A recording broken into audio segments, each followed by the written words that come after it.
Hey guys, VaulSC here. Hope that you're having a good week. In this video, I'm going to be talking about Warcrow. And when I say Warcrow, there are really two different things that we're referring to. One of those things is Warcrow Adventures, which is the Kickstarter. It's the board game. It's the standalone thing that Corvus Belli is selling you at the moment. But separately, we can also refer to the other Warcrow, which is their proposed tabletop war game. Apparently, sometime down the track, there's going to be an actual skirmish game where you pick a faction and it'll be a little bit more similar to, say, Infinity, or a game like that, whereas Warcrow Adventures is something similar to maybe Defiance, where it's more of a standalone game. And during this video, I'm going to talk about both of them. I'm going to say some things about Warcrow Adventures, the Kickstarter, first, and then later in the video, I'm going to talk more about the speculation of the actual war game. And look, this is a video that has had a little bit of research here and there, but it's mostly shower thoughts, especially the Warcrow tabletop wargame thing. It's speculation. It's more going to be about, what would it take for me to play a game like that, as opposed to what are the facts and the data and what's our judgment of it right now, okay? Before I get into the real detailed content of this, allow me to quickly mention my wonderful sitcom series on YouTube, which is Table Game Fun Times. This has been going for about 6 months now. There are 5 episodes out. It's a really wonderful little series. If you like the look of these little cute little animations that we do with stop motion, feel free to check over the page and check it out. Maybe the most recent one's the best place to start, episode number 5. There'll be a little link for it up here if you want to have a look at Table Game Fun Times. Really recommend it, and it would mean a lot to me if you guys check it out. Okay? So, what are our thoughts about Warcrow? And let's start with Warcrow Adventures. This is a Kickstarter, and at the time of this video, it's got a few days left to run. If we go right back to the beginning, Corvus Belli, you guys know that they're a company that's been around for about 20 years, maybe longer, and for the most of that time, Infinity the game was their primary game and their main source of revenue, and they didn't really do any side games up until a number of years ago. And what seems to have happened is that Corvus Belli have tried a few different marketing ideas. They've had some different staff come and go with various different opinions about the best way for them to proceed as a company. We had COVID as well, and the result of all of that is that they are now really focused on Kickstarters more than anything. We had Aristia come out. Obviously that had a bit of uptake. A lot of people liked that, and it had a bit of a tie-in with Infinity because you had characters like Miyamoto Musashi, the Japanese character, who was already playable in Infinity, and for some people, you can see something familiar like that, which is enjoyable, and you see some concepts in Aristia which relate to a game that you've already had a good experience with, and that was a good thing. We then had Infinity Defiance, which is a game that's a little bit more like something like Space Hulk. It's a dungeon crawler, but it's a sci-fi version of it. And that particular game, I thought was fairly well received, and one of the reasons why that game, I think, had a fair bit of uptake is that by buying into it, you receive quite a lot of miniatures which can be used for Infinity. So the good thing about that product was that they could sell something to their hardcore base audience of Infinity players, and those people can have a slightly new experience while still using the miniatures for their normal tabletop wargame skirmish. But at the same time, you do get some money and some business out of people who, just can't be bothered with the full-blown Infinity experience and do like the idea of just playing through a little, spaceship dungeon type adventure with a few miniatures at a time. So that seemed to work out quite well. Tag Raid was their next crack at that, and I think Tag Raid tried to do something similar where they wanted to make it slightly compatible with Infinity in the sense that you now have these profiles for the Trip Hammer, Beast Hunter, Diggers, and these are all good profiles for the game, mind you, and that's a totally different video which we've done before, but the idea being that in the same way that Defiance was kind of well received, that the Tag Raid game would also be enjoyable for people who just wanted a sort of a more casual board gaming experience that you could play with several people, and you do business with those people who don't really play a lot of Infinity and maybe are not buying a lot of new Infinity releases, while at the same time you will presumably get money from people who are Infinity players because they want to use the miniatures in their game or they see some level of crossover. But what we found is that Tag Raid didn't seem to have the same same result, the same sort of traction that that Defiance did. And one of the central questions I'm going to be asking in this video is, why do we see a difference in performance between a game like Tag Raid and Defiance, and of course a difference between Warcrow in those games? And this is something that I genuinely don't know the answer to, and I think there are a lot of people out there who are very familiar with the matter, and I encourage you guys to give us a bit of a lecture in the YouTube comments if you want to, but I am going to speculate on some of the reasons. Then, of course, there's Warcrow, which has just come out recently, and there was a lot of marketing for that game. I mean, you couldn't really go on YouTube or Twitter or whatever it might be, Instagram. If you're someone who normally follows Infinity News, it's just really hard to escape the constant inundation of little skits and videos and promos and art being released and all of that sort of stuff. And of course, with Corvus Belli sending out a prototype to a lot of YouTubers, including me, by the way, we all got that set. We all, did our unboxing videos of it, and there's just been an absolute deluge of that. But despite that, I just can't get I can't shake the feeling that it seems to have not done quite as well as some people would have thought, given the amount of investment and support that's gone into it to create it, okay? So let's just start looking at a few details. Down comes the webcam, and here is the Kickstarter website, okay? Now, first thing I need to say is that this number here, 603,000, that's Kickstarter's website converting it into the currency of my country, because my browser's set up that way. So it's not 603 euros. If we mouse over this little conversion button, it's 352,000 euros. Their goal, of course, was 150,000, so it's more than twice the amount that the Kickstarter required to sort of really get off the ground. But I think a lot of people who are familiar with Kickstarters would point out to the fact that the actual goal of the Kickstarter is really just there for the sake of it, and it's often there to make it seem like the product is doing very well and has been successful. Like, imagine if you really need to raise $500,000. You might still want to put the goal at, say, like 300 or 400,000, just because it saves you a bit of face if it only makes that sort of amount. And either way, I mean, you want the amount raised to look higher than the amount that you're going for, because it gives your product the impression that it's been successful and it's on a wave of momentum, right? That's what I assume anyway. I mean, that may be incorrect. But let's go back over here and look at Infinity Defiance. If I'm looking at the correct number here, it got 5.3k backers and 1.1 million euros about... I don't know when this came out. Was it a year ago? Was it more than that? I can't 100% remember. Oh yeah, July 2020. That was when it was estimated to shipped. But if we come back here, of course, I can't help but notice that €1 million is a higher number than 350,000 euros. If we come to Tag Raid, let's have a look. So this did make 420,000 euros. So it's actually a little bit more than Warcrow. If I'm looking at the numbers right. So these two games have done similarly well, but not nearly as well as Infinity Defiance. And again, just coming back to that core question that I want to ask in this video, and again, feel free to say something about it in the comments if you're an expert on Corvus Belli Kickstarters. I genuinely don't know why Warcrow wouldn't have done as well, but what we're going to do next is we're going to talk our way through some potential explanations as to why. And I know that I come across as very critical of Corvus Belli, and that is true. The only thing I feel guilty about sometimes is that sometimes my criticism is a little bit too mean-spirited. What I try to do is I try to strike a balance between being, critical and not critical enough, and I don't always get that right. But I'm not specifically out here to to bash them. I actually kind of want them to do well. I mean, they produce a game that I like, which is Infinity. We'll say a little bit more about that later.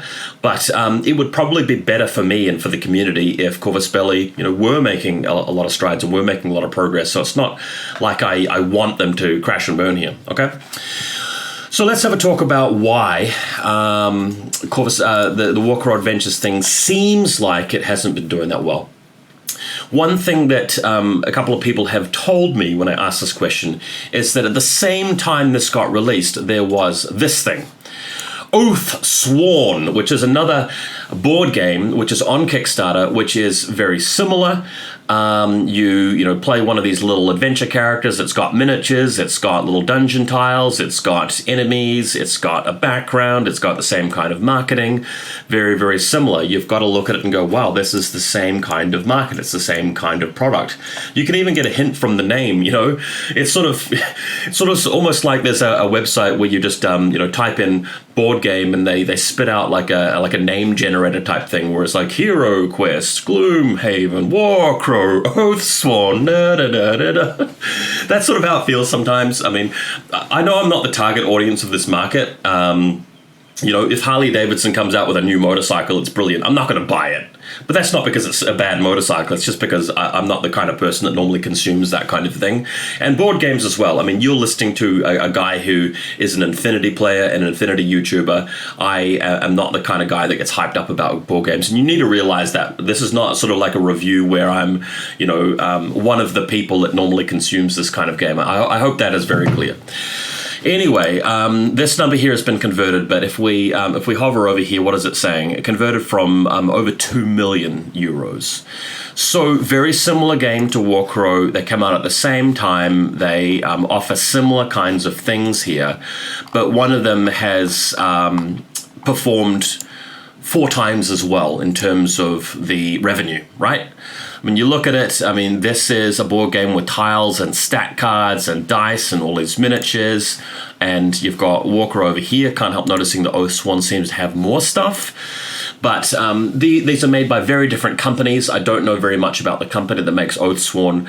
All I can do is look at one and go, wow, okay, so one group of people is pledging 2 million euros and another group of people is pledging 350,000 euros. What's the reason for that disparity? But already here we have a bit of a clue. The reason why Warcrow maybe is not doing as well as we might have thought is possibly down to bad luck. They maybe didn't really realize that they would be going up against another company's product, a product that is very similar, and if Oathsworn is either slightly better or marketed slightly better or for whatever reasons is ahead of them, that's really going to hurt them. Still, 350,000 euros, that is still some money, that still pays the bills, but that could be one of the reasons why, okay? The other thing that does come to mind is that Warcrow Adventures is, kind of related to this future prospective tabletop wargame that isn't out, and we don't know what it's going to be like. Whereas a game like Infinity Defiance comes with miniatures that can be used with Infinity Game. You get all those Shazvasti, you get the characters like Jazz and Uma, and basically those guys, Caden First Strike or whatever his name was. Whereas Warcrow doesn't provide us anything that we can use outside of that game. I did notice one comment on the forums where someone said, well, it might have been a bit different if they released this after the tabletop wargame came out, because then you know what factions the characters correspond to, and these could be like special edition miniatures where you really want them to use to lead your army of Warcrow miniatures in your competitive games against your friends. That might be one of the reasons, right? Let me just pull up my notes here, because again, I'm going off second-hand information that other people have mentioned here. But look, let me know what you think in the comments, because again, I promised you I don't know the full reason why we get the numbers we do when we look at this. Here's another thing that I read. Someone said that after Defiance came out, a bunch of people bought it, a bunch of people played through it, and as they were playing through the Defiance campaign, going through their little adventure through the Defiance spaceship, they found that some of the rules didn't completely make sense. The rules interactions, they just weren't 100% sure how to resolve them, so they were asking Corvus Belli for some guidance there. They had spent the money buying the game, they had waited ages to get the game, now they're playing through the game, and Corvus Belli have been slow to provide an FAQ, an errata, a bit of guidance about how to actually play the rules. Where have we heard that before? We often experience that with Infinity the game, where they are a little bit slow to maintain the game and talk to the community about the game and resolve rules issues. That being said, I mean, they have updated the game recently. Got to be grateful for what they've done, 2 steps forward, 1 step back, as some people put it. But the comment that I heard is that people we're trying to play through a Defiance, and we're waiting for an FAQ from Corvus Belli. And at the time that they sort of expected to get an FAQ, what they instead got, instead of an FAQ, was just more marketing stuff about please buy Warcrow. So the signal that sends to the community is that we are more interested in you buying our new products. We are less interested in providing customer service and maintenance and follow-up for our existing products. And the claim there from some people is that erodes the goodwill a little bit. I'm not saying it completely kills your ability to sell a new game. I don't think that it does that, but the assertion is that it erodes a goodwill a little bit. Like, I'm sure you've all sort of had that experience with other companies and other products, right? Where, you are expecting a little bit of customer service about, the product A that you bought from them. And then when they don't follow up with you, they are still trying to sell product B, the newer product to new customers. And that doesn't feel wonderful, right? Again, interested to hear from you guys about whether you feel like that's a big factor or a little factor. I suspect it's not a big factor. There are too many people out there who are really just interested in being consumers. They love the dopamine hit of the shiny new thing, and they lose interest in the previous product and don't really need the FAQ/errata. That certainly applies to some people in the board gaming market and the casual sort of hobby market, right? Another thing I read on the forums was that the miniatures are PVC. They are not Cyocast. They're not metal. I mean, I did get my hands on the plastic myself. I didn't see too many issues with them. The quality of the material didn't seem wonderful. It didn't seem bad. It just struck me as another little piece. But for some people, apparently that matters.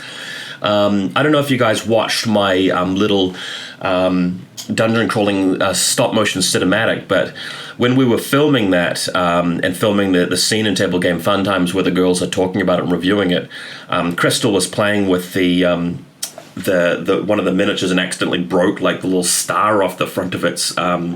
There's a character who's like a cleric or something who's got the star-shaped wand, and the wand broke off, and I found that little bit was so fiddly. I actually had to glue it back on to send it to the next reviewer, but I could barely get it back on because it was so brittle, and it was surprising to me that they sort of made that joint so thin. It sort of asking for trouble there. Another thing which seems to be a bit of a ongoing pain point with these Kickstarters is that the delivery time is quite long. I think they're saying that this is going to be shipped around about February in 2023. So maybe 14, 15 months away, but that's sort of like the minimum. Like if there are any delays, it could be, up to 2 years. We don't know. But what we do know is that with Defiance, the shipping costs, I think, from what I can remember, were quite high, and it did take quite a long time for Defiance to reach people. Thing about Warcrow is that, there are still going to be a lot of people signing up and paying for it, but if the estimated shipping time is, going to be 1 to 2 years, that's still going to affect some people in the buyer's market, right? In the audience, you're going, well, am I going to be excited about this by then? Are there going to be other games that come out before then that I'm going to want? Will it be better if I just save my money for those things? And I think for some people that matters. Just give me a second. I'm just going to come up to Oathsworn. Do they have any information about when they're shipping their game? I didn't even look into this. Maybe somebody can make that. Oh, hang on a sec. Estimated delivery October 2023. Okay, so that makes sense. So they're also going to take ages to ship their game. All right, so that's how Kickstarters work. I guess that's not really too surprising then. I think for some people that's going to be an issue, but Oathsworn, for example, falls into the same camp. Anyway, let me know if you find the delivery time to be a sticking point or not. The other thing that I've heard people talk about is the app. This is a game where you need to have the app open to go through the rules of the monsters being placed and the tiles being placed.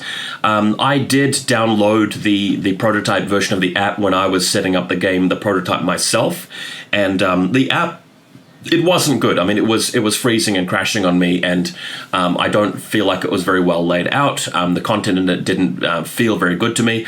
But I've just got to put the disclaimer up there that this is the prototype, right? They have plenty of time to develop the app. I mean, if you're talking about a year, surely your app is going to be super slick and very, very, very good by that point in time. What people are saying that I'm reading is that if your game is based in the app, it's going to need a way of really saving your progress, and if it is having compatibility issues or tech issues, or if you just can't use your phone for some reason, that's going to make this game a whole lot less playable. I mean, I kind of do like the idea of having an app. It's a slick way of controlling things and a good way of storing a lot of content in one place. But for a few people, that's something which they find difficult. I assume that Oathsworn also works through an app. I mean, it does look like they've got some books and things here from what I'm seeing on their page, but again, here we go. Fully narrated companion app. There you go. So it's not really a crazy thing.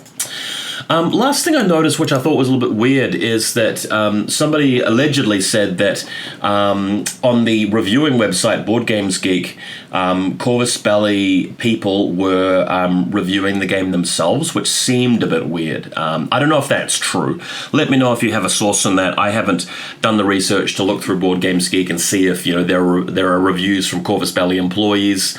We love blowing our own horn. I mean, I do it as well. I mean, I like to go out there and talk about my own product and rate my own YouTube channel, my video series. But yeah, it's kind of hard to trust reviews these days when you've got a lot of big companies out there, especially in the film industry, where you've got people sort of putting out things like Rings of Power or House of the Dragon or whatever. I don't think those are good examples, but there are definitely big computer games and movies that come out where there's a lot of sort of paid reviewers there and professional reviewers, and they're trying to sort of hide the actual user reviews, which are the most important ones. You don't really want that happening with your new product, and I certainly hope that's not what's going on with Warcrow Adventures. And look, for all I know, that's not what's happening. Just something that I heard. Okay. So that about wraps up my thoughts on Warcrow Adventures. I have to reiterate that I am not like the target audience for like a new board game. I could only sort of be a bystander and see what's going on, because it's made by Corvus Belli and I buy a lot of their Infinity products, and it may relate to a game that I end up playing, which may be the Warcrow tabletop wargame skirmish game, and that's what we're going to be talking about next. But yeah, this whole Warcrow Adventures thing is a little bit perplexing. It's a bit weird. I did get the copy of the prototype. I did look through it. I mean, my eyes just glazed over when I looked at the rules. I didn't learn how to play it. We just did some funny skits about it. I hope you guys enjoyed those. But I do truly think there will be a lot of people who do buy the game and who do enjoy it. But still is an open question about, is this something that has been a success or has it been a failure? I just don't know what the answer to that question is. By all means, let me know what you think. All right. Let's now talk about Warcrow, the tabletop wargame, which apparently will be a thing one day. The question I really want to ask is not so much will I play it or not. I can't know that. It's absolutely an open question as well as to whether I'll dive into that as a hobby or whether I will just boycott it and just not go anywhere near it. It's probably going to be one or the other, by the way. I doubt it's going to be a middle ground of me just dabbling in it. It's going to be all in or nothing, most likely. But the better question to be asking is really, what would it take for me to commit to a game like that? And I do use the word commit very deliberately because, as you guys know, I'm not the type of person who'll just show up at your house on a Sunday afternoon and play a game for half an hour and just leave it there. I don't play lots of different systems at the same time. What I do personally is I pick up a strategy game and I play it for like 5 years at a time. So in my life, I was just hard out committed to Warhammer 40,000 or Warhammer Fantasy, War Machine and Hordes, more recently Infinity the Game by Corvus Belli. And the thing about me is that I will spend thousands of dollars on it. I'll put thousands of hours into learning about it and playing it. I will be making hundreds of YouTube channel videos about it. I will have my Discord going. I'll be organizing tournaments. I'll be doing the TTS thing. I'll be teaching new players how to play it. So the difference between me going all in on a game or not is pretty significant for me. In terms of the community, I'm sure you guys can do fine without me. It's not really about my contribution to the community. I'm just saying that for me, it's a pretty big commitment either way. And when I think about it, Warcrow Adventures would probably need to get a few things right in order for me to do that, to just jump in and be like a full-on, Warcrow tabletop wargame supporter, not the Warcrow Adventures, but the actual skirmish game. And I want to take a bit of time to discuss what those things might be. And look, I do want to be optimistic here. I don't want to sort of bash Corvus Belli too much. I would prefer it if they come up with a product which is worthy of everyone's time, including mine, where I do dive in and I'm just praising the name of Warcrow and saying, wow, Warcrow, the tabletop wargame is something you should get into. It's really amazing. I would prefer that to be the case. I would rather it not crash and burn, right? I do sincerely mean that. So, what would it need? I think the first thing that we need to address here is that it would need to be supported and maintained for a really good length of time, right? It would need to have the backing of the company, in the sense that they continue to release new miniatures for it, continue to upgrade the rules for it, continue to maintain those rules with FAQs and erratas and hopefully explanations, tournament systems similar to ITS, which they again maintain, continuing to come up with new missions and formats and things like that based on what the community wants and needs, just so you can keep that community going. As soon as you have your community dying off and playing other games and falling apart, that's when it's going to die. Infinity hasn't really done that because it's a strong enough game and the community is strong enough to keep it going, right? So that's really, really important. I do worry about that, though, because with their tendency to really go for the Kickstarters these days in the short-term games and the abandonment of supporting games in favor of their next product to really generate that short-term revenue, it makes me a little bit worried for a potential war game. Seeing what's happened with Infinity the game, we have had some updates, FAQs, erratas, balance changes. They are pretty far and few between. They're not that regular, so it does make me worried.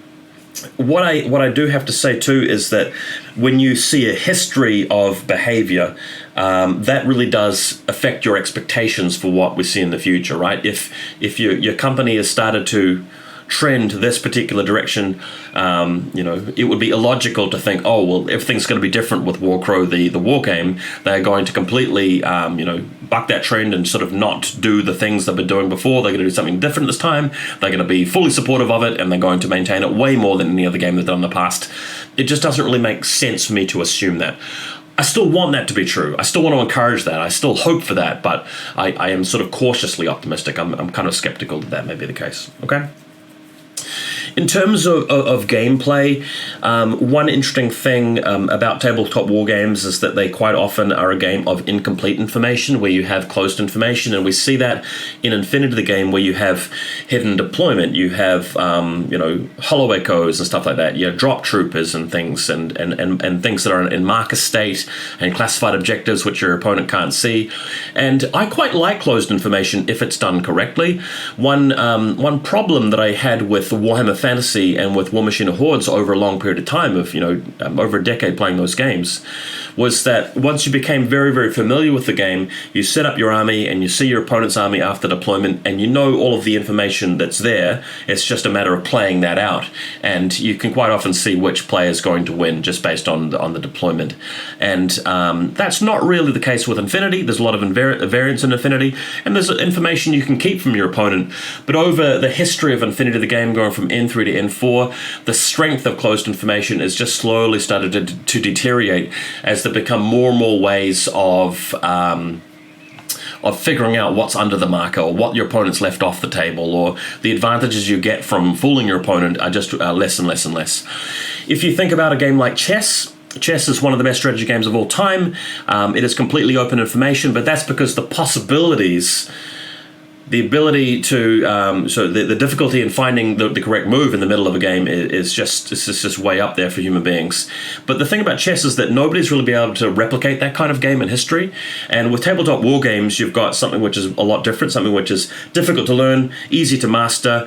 It works in such a different way, which is why I think the closed information route is a lot better. So what might that look like?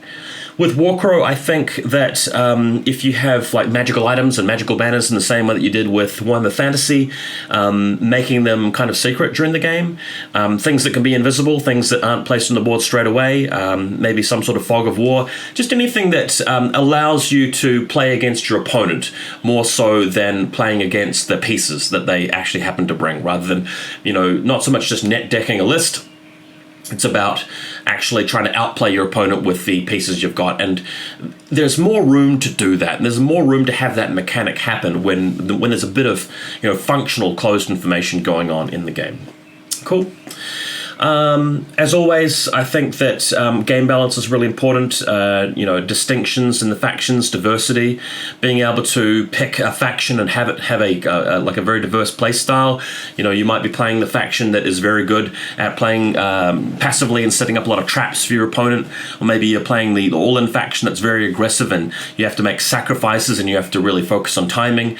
And seeing those differences, having things in your army list that synergize together, like in a collectible card game where you put together a combo, that can be quite fun as well. Infinity, of course, at the moment is a matter of simply cherry picking the best profiles and stuffing them into a 15 unit list.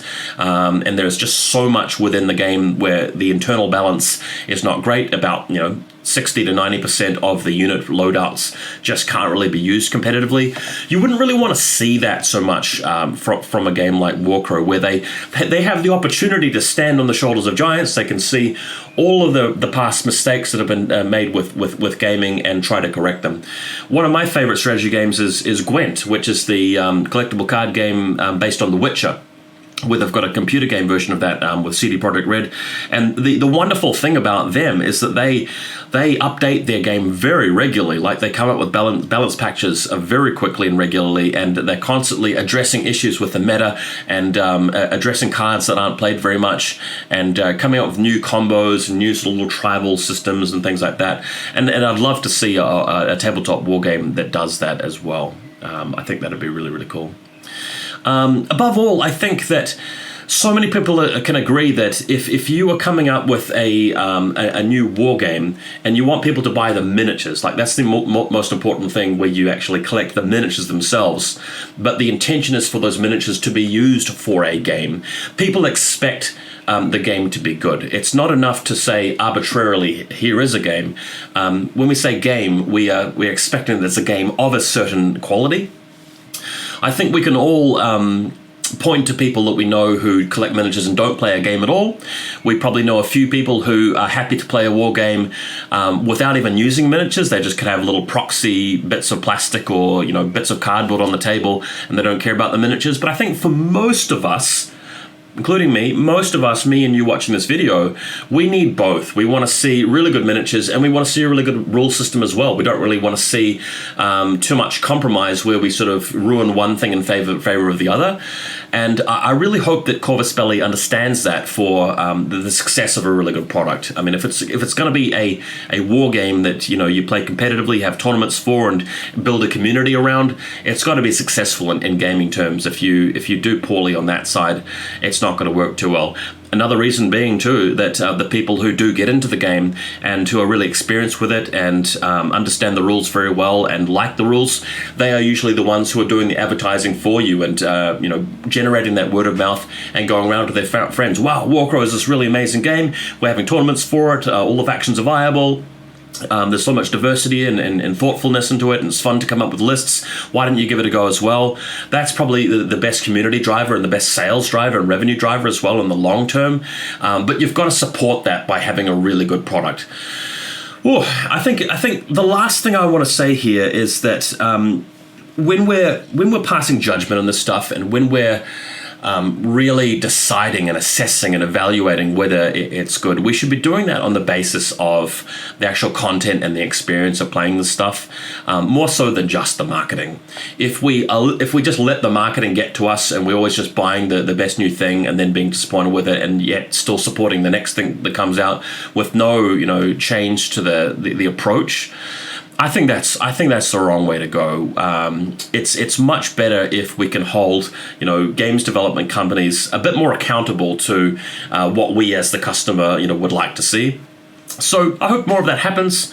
If Warcrow Adventures has ended up not being successful as a result of some of the factors that I've mentioned just now, that'd be interesting to know. I honestly don't know whether Corvus Belli are looking at this and going, well, we expected more from this, or whether they're just gloating and going, man, this has done so well, it's exceeded our wildest expectations. I'm not really sure. I do know that people like Bostria and Hell Lois watch these videos, so if that's you, hit me up with a DM, tell me what you really think. But for now, I have not supported the Warcrow Adventures Kickstarter. I might not play the tabletop wargame. We just don't know yet. It'll be interesting to see. But for now, VaulSC, your boy. Check out Table Game Fun Times on my YouTube channel. I'll be in Discord, and let me know what you think in the comments.